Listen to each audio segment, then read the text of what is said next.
যাও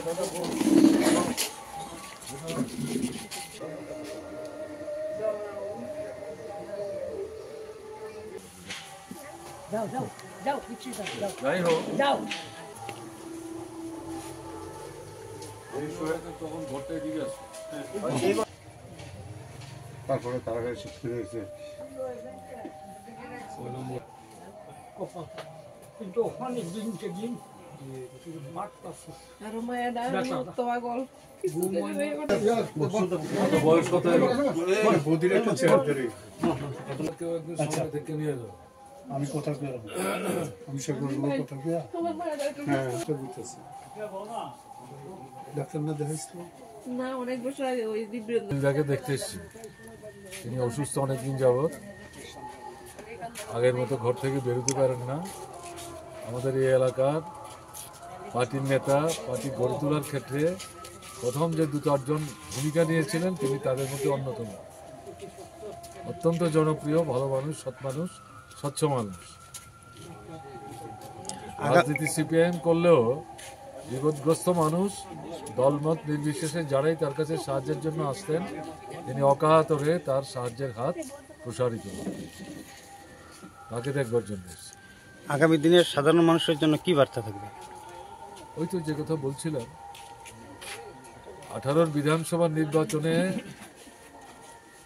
অসত্য প্রতিশ্রুতি দিয়ে মানুষকে প্রলোভনের ফাঁদে আটকে বিভ্রান্ত করেছিল সরকারে আসার পর মানুষ জীবনের অভিজ্ঞতায় বুঝতে পেরেছেন যেগুলো সিপিআইএম প্রথম থেকেই বলছিল অসত্য কথা বলছে প্রতারিত হবেন প্রবঞ্চিত হবেন ভুল করবেন না শত্রু মিত্র চিনতে যদি ভুল করেন নিজে ক্ষতিগ্রস্ত হবেন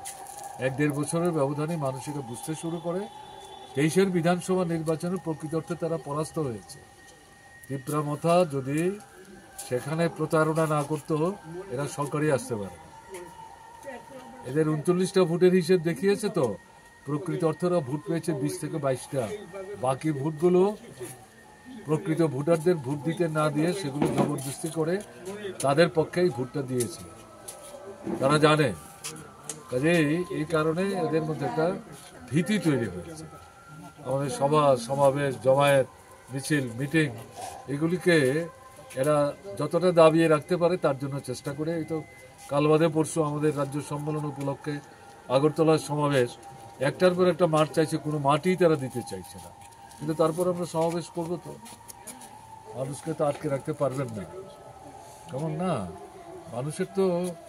ক্ষুধার জ্বালা যন্ত্রণা তো দূর করতে হবে আয় উপার্জনের ব্যবস্থা করতে হবে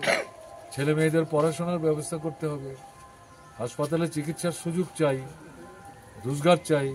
কিনবার ক্ষমতা চাই এগুলি সব কিছু তো হরণ করে নিয়ে গেছে কাজে এই পরিস্থিতিতে দাঁড়িয়ে মানুষ বুঝতে পারছেন চুপচাপ ঘরে বসে থাকলে সমস্যার সমাধান হবে না আস্তে আস্তে মুখ খুলতে হবে বেরোতে হবে এবং প্রতিবাদে সোচ্চার হবে শুধু সিপিআইএম আর বামফ্রন্ট করবে তা না সাধারণ মানুষেরা বুঝতে শুরু করেছেন এমনকি বিজেপির যারা সাধারণ সমর্থক তাদের মধ্যে যাদের সততা নিষ্ঠা আছে তারা এগুলো এখন মন খুলে